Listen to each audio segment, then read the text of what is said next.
It's mine, whose world is this? Taking over in the landscape of the kicks and copping any bricks off fire you desire. My rock can maybe flip. It's easy, you never trip. Get them early, I never miss no bite. But if they hot, make it to the court, they cap. Now welcome to Bobby Sneaker World. Sneaker World, yeah, Bobby Sneaker World. Sneaker World, Sneaker World. Hey yo, what's good, y'all? It's your boy Bobby Sneaker World, and I am back with another video. Now I'm gonna do something a little different in this video. As you can see from the title of this video, we're going to go over the top 10, my top 10, but I want you guys to engage. I want you guys, you don't have to give me a top 10, you can give me 1 or 2 or 3 or whatever you want to do of sneakers that are related directly to either TV shows or movies. I wanted to try to change it up, man. Everybody, I also did my own top 10 sneaker pickups of 2019, but I want to change it up, man. I want to do top 10 movie related sneakers of all time. Some of these sneakers I didn't even know about until I started going through a list of different sneakers that are related to TV shows and movies, but I added them to the list just because either they were extremely limited or a unique way that they released or something like that. So let me know in the comment section down below, what are what's your top 1, maybe your top 5 or something like that, sneakers related to movies. Maybe something I left off the list, or maybe something I have in a different order than you do. But before we get into the list, if that big button down below is still red, you're doing it all wrong. Make sure that button is gray. Come over here and join the movement, man. We are grinding. I don't know if we're going to reach our goal of 2,500 subscribers by the end of this year, because we only got today and tomorrow, and we got about 30 subscribers to go. But I'm just as excited going into 2020 with whatever we end up with. Even if we don't reach 2,500, I'm cool one way or the other. It's all good. It's all love. I appreciate each and every one of you guys. So with all that being said, now out of the way, now that you know what we're doing here today, let's get into the list.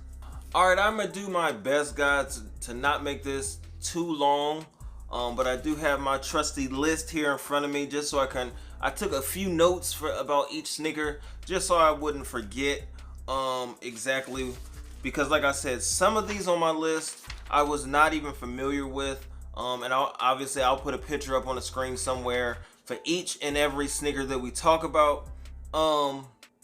But I'm going to start at the bottom of the list and work my way up. Now, number 10 or number 1, number 10 on the list is the Nike Dunk Coraline. This is from 2009.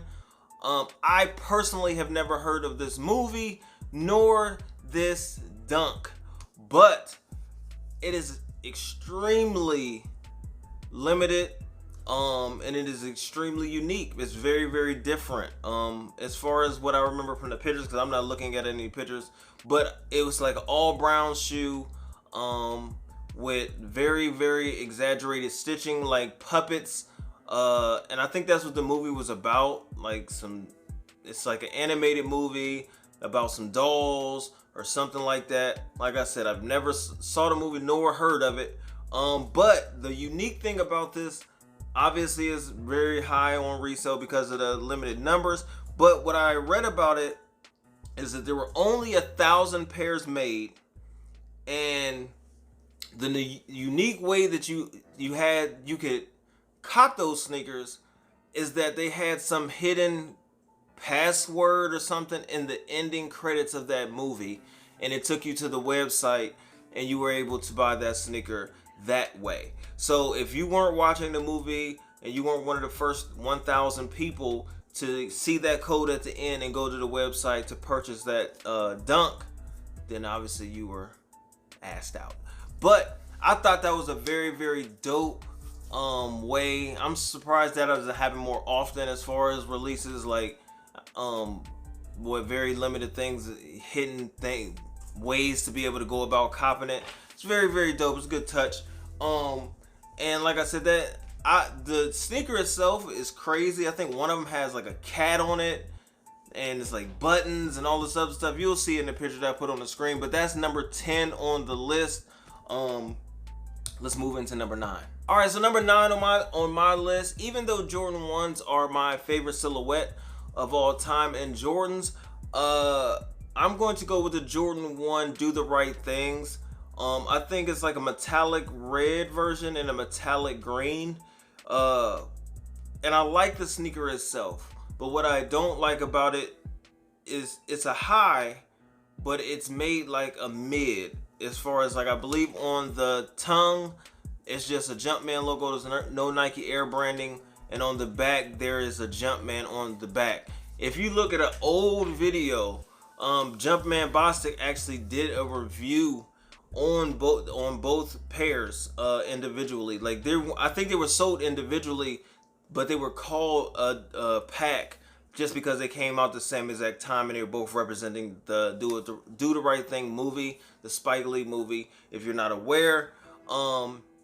So if you want to go back, maybe if I can find it, I'll put the link in the description if you want to go watch the Legend Jumpman Bostic review. It looks like an old review of that he actually did on feet and all of that. So I actually watched a little bit of that video before I did this video. But number 9 on my list, the Jordan 1 Do the Right Thing pack.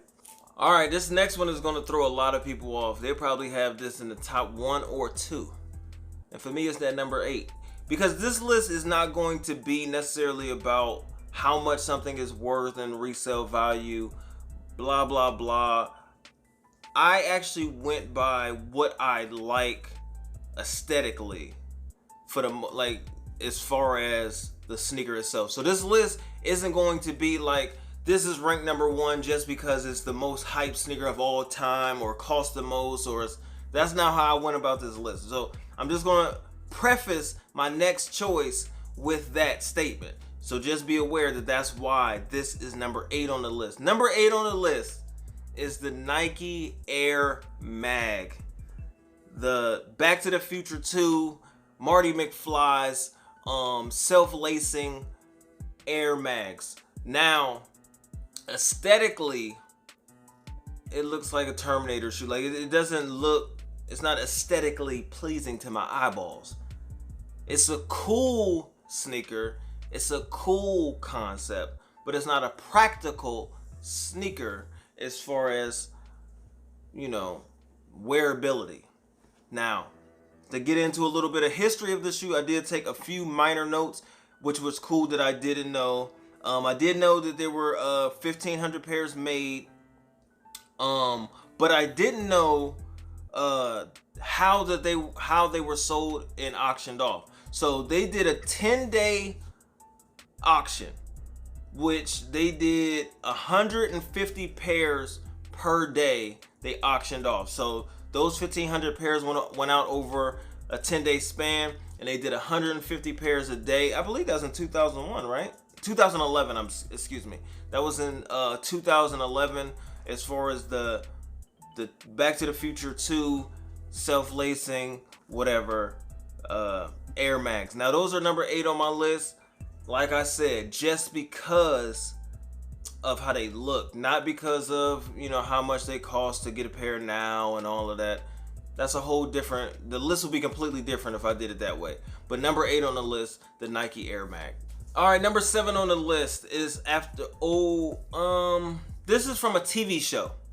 One of me and my dad's favorite cartoons of all time.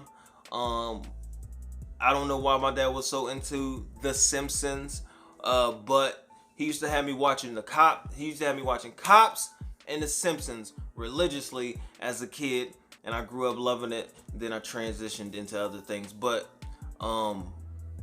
the Nike Air Dunk Homer, the Homer Simpson 2004 Nike Air Dunks.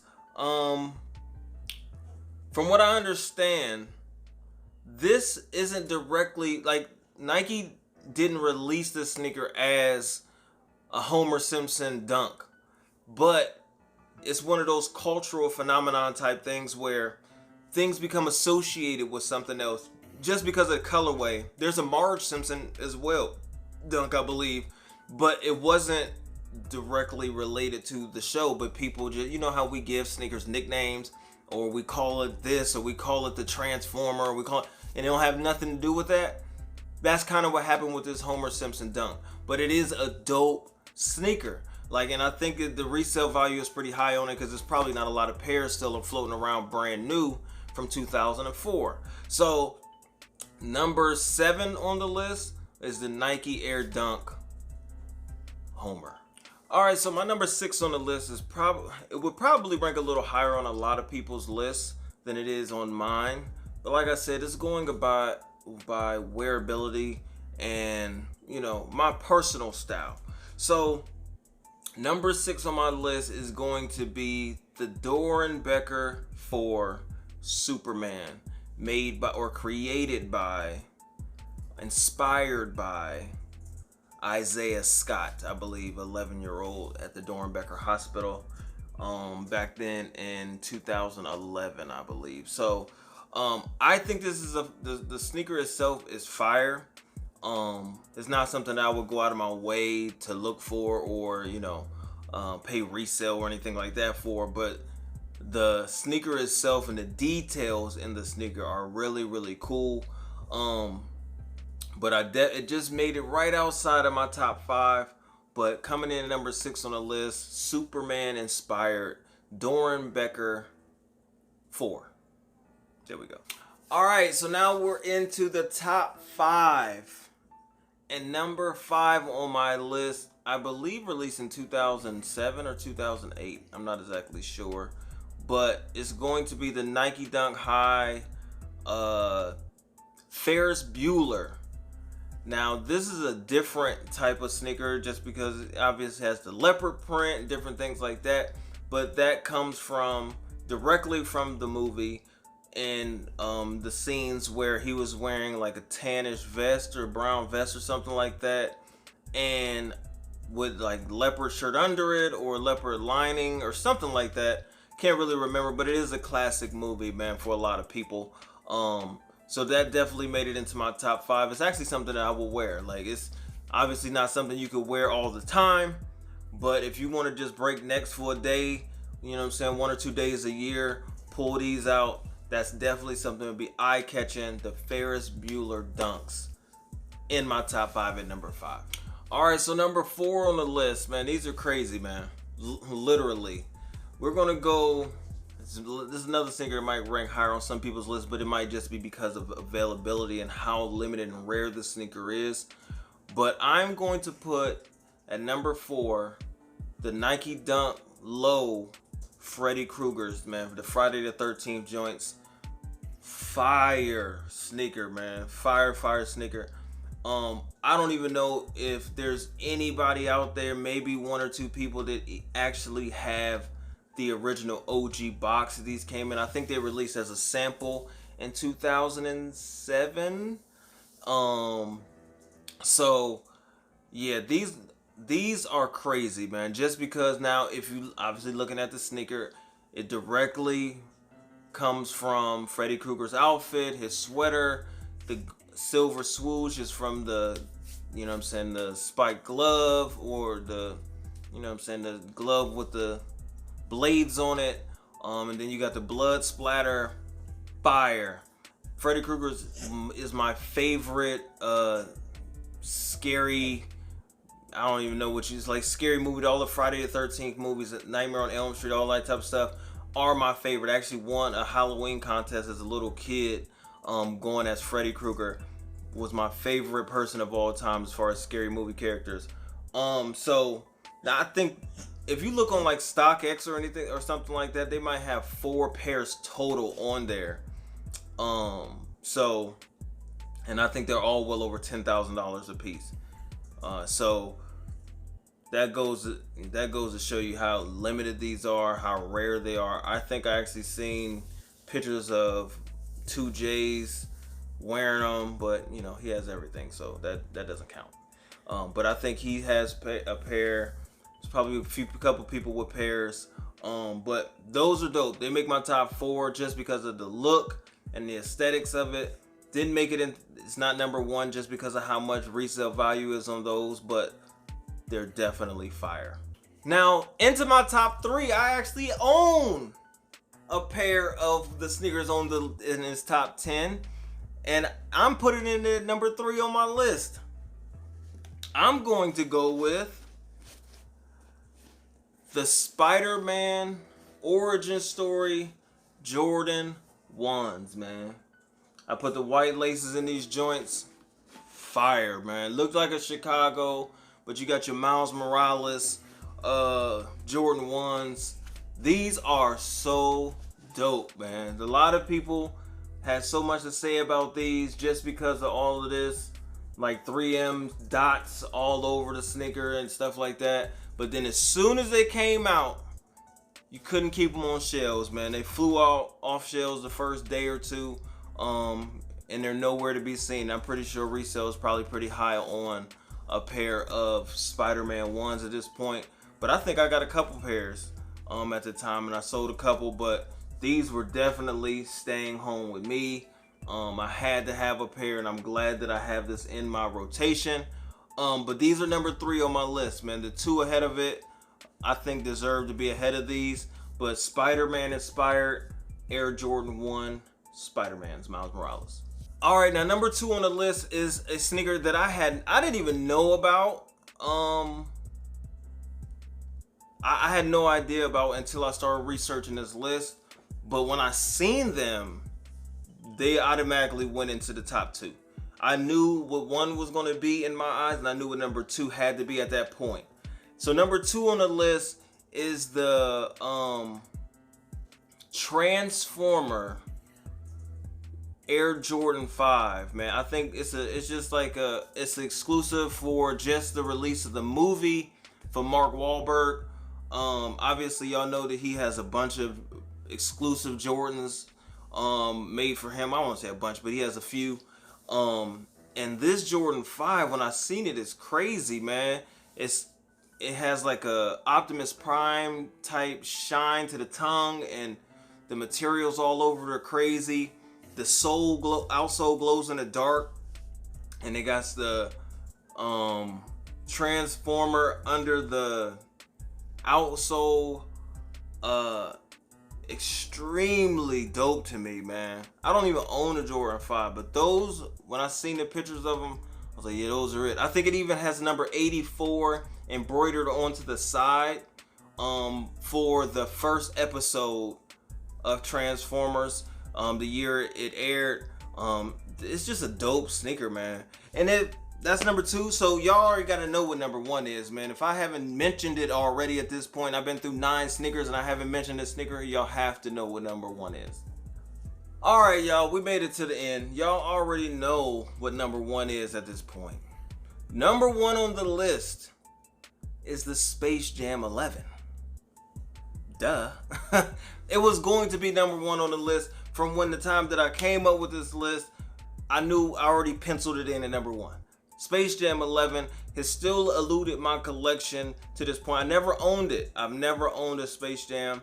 Now, an interesting thing about the Space Jam 11, in 1996, there were only 5 pairs made into rotation, so it was made specifically for Michael Jordan, obviously for the movie and things like that. So 2 pairs have knowingly been auctioned off. 1 pair was auctioned off for over $11,000. The second pair was sold or traded, or however you want to, describe it, for a 1996 Honda Accord or Honda Civic, I think, or something like that. So somebody traded their Honda for a pair of Space Jam 11s, which probably, it just depends on how you feel at the time, man. It might have been a good trade-off. Who knows? But once they re-released and stuff like that, I still do not own a pair of Space Jam 11s. I do not pay resale prices for sneakers, but this might be a pair that I bite the bullet on. But to make myself feel good about it, I'm not going to pay out of pocket. I'll probably just end up selling something out of my current collection and using that money to obtain a pair of Space Jam 11s. because I'm not gonna find them for retail, obviously. So I have to find a way to get a pair, and that's how I'm going to justify it. It'll still be at a resale price, but I'm just gonna say it's a trade-off. So I'm gonna trade something off for equal value, and then I'll get my Space Jam 11s at some point. So I appreciate y'all watching another one of my videos, man. Let me know in the comment section down below how y'all feel about my list. Let me know what you would change, if anything at all. Would you change anything, and what did I leave off the list that you would add? So with all that being said, man, I appreciate it. I love y'all. I'm out of here. OV!